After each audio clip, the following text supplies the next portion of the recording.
Good afternoon, everybody. I just wanted to say something to start with.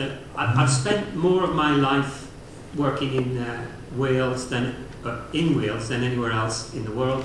All of that time I've been working in the housing industry, and all of that time I've been living in a house. So I'm particularly passionate that the people of Wales should receive the house, the quality and the quantity of housing that they deserve. So I'm really delighted that you guys are all here today. I'm delighted that the Essex report has received such high profile, and I really do hope that this afternoon you guys will pick it up and go and make some of this stuff happen, because it really will be of tremendous value to this country. So if I just move on then from that,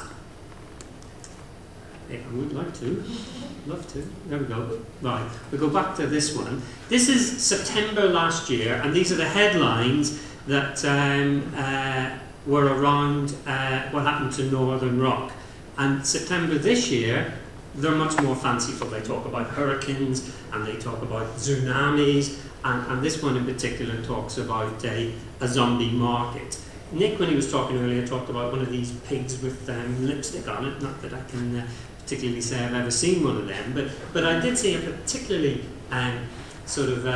unusual sight on the BBC News last night, when they put Halifax's Howard on the back of Black Horse's Lloyd's horse and sent him off riding into the west. And actually, these zombie markets, the press actually do perhaps overstate what's going on. The reason I've used the zombie one is that the zombies always come back for another victim every day, and at the moment, sadly, that does seem to be true in worldwide financial services.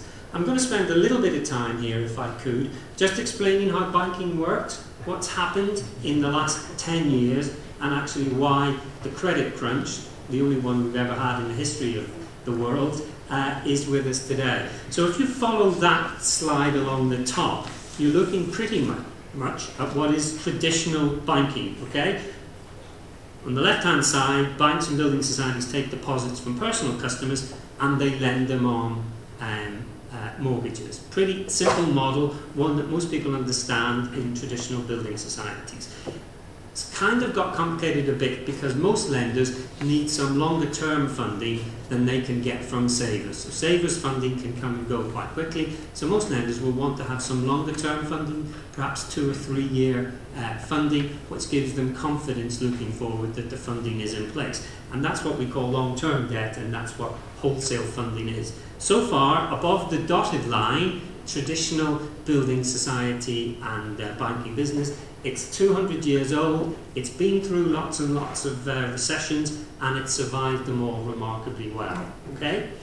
The dotted line came in the UK 10 years ago, and it's called securitisation. And what some of the lenders worked out was that if they have a loan book and they sell it to somebody else, say a pension fund or somebody who actually wants those assets generating an income, they could actually start again with the money and lend it again, so that they could start to loop this money round in a circle. And that's what securitisation does, and that's why Northern Rock were able to lend 10 times as much money as they had money on their balance sheet, because they actually kept securitising it and selling the book on to somebody else. Okay? So if I just take you on another slide here, this is the rapid rise of securitisation in the UK. I told you 10 years ago there wasn't any. And in 2007, the red line is the mortgage lending to households that's securitised. So most of the market last year was being securitised. Okay? Now that is a lot of extra liquidity and money coming into the housing market. You can see it steadily rise, and it's the last 3 years in particular it began to become quite significant. That wall of money was looking for housing assets to invest in, and it begat the subprime lending in the US that begat what now is called the credit crunch. So in fairness, some of the lenders may not have been as careful as they should have been about underwriting it. Some of the people buying the securitised loans weren't as careful about what they were buying. They just wanted assets. They had a wall of money, and that wall of money wanted to get a fixed interest basically on the back of a mortgage. Okay, one other person probably who is worth a mention at this stage was the rating agencies. So the rating agencies looked at these securitized loans and said, hey, they're pretty safe, so people bought them with a lot of confidence. Okay, if I move it on to what happens next, we're going to see here that the red line is what is funded from savings and corporate deposits, and the grey line is the total lending to household and corporates. The difference between the grey and the red is the size of the credit squeeze that the world is experiencing. This is UK, but it's the size of the squeeze, okay? So that money that was available last year is no longer available because the securitized markets have closed, and that actually is, in essence, what's driving the issue. Okay? One point, and I will come back to it, it's just important to remember that when savers give their money to an institution, they trust that institution and have confidence in that institution to look after their money. So if you're a retail saver and you give your money to a bank or a building society, you have to believe that they are safe. Trust and confidence are key words. If you're a wholesale lender, you have to have trust and confidence that you're giving money to an institution who will be able to pay it back again. And when we come back to funding for RSLs, the same thing is the case. If the RSL want the money from a lender, the lender has to be able to trust that they and be confident that they will be able to repay it. This here is actually the size of the problem possibly created by all that excess liquidity. This is house prices in the UK. It's going back to 1973, if you can't see it at the back. You can see that bubble when I was an estate agent in the early 1990s, when house prices went too high and they had to come back down. And they came back down towards that black line, which is a line of best fit, okay?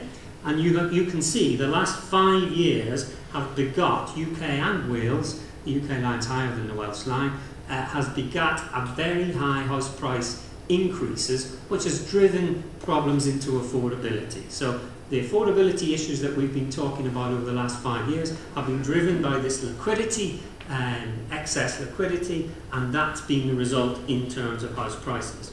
Okay, house prices have started to fall. This was actually done about 3 months ago. House prices have continued to fall a little bit further. It's a mug's game to say where they're going to go. I'm not going to play that game, but actually I would just say that in terms of affordability for housing for first-time buyers, it's about time there's been a house price correction. It's good news for affordability.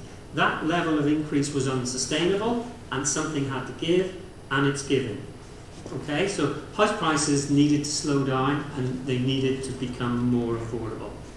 And that actually is good news from a social housing perspective, because more people will be able to afford ultimately to buy their own houses without necessarily having to seek assistance and support from social housing. If I move that one on a little bit, I'd like to look at it. Yes, this one here is just the volume of housing transactions, and it just shows we had a very excessive housing market in 1988. It's kind of run along UK-wide, around the 1.4 million houses selling each year. The last 3 or 4 years, we've begun to see the housing market pick up a little bit, and this year it's fallen off a bit of a cliff. So the number of houses being sold in the UK is the lowest level since the Second World War, and I can't really predict where that's going to go in terms of next. It will recover eventually because demand for housing remains high, but it's had an impact on builders, on brokers, on estate agents and on lenders that you've seen in the current crisis. Okay, this one here then is the availability of finance for RSLs, and I'm just going to then, against the background context of the UK credit crunch, I'm just going to say on the upside, the bond market is tentatively open for business, and Royal Bank of Canada, for example, the Housing Finance Corporation are starting to open their doors again for that. LSVTs generally get, there's still some competition there are still 3 bidders, and in terms of the bottom line there, the evidence from some lenders considering sector re-entry, it's patchy, but it is starting to happen, and it will progressively happen. The market will recover. This is not the new normality, this is a temporary stage as we go towards a new normality, but the new normality will not be the same as last year or the year before, because they were excessive liquidity years.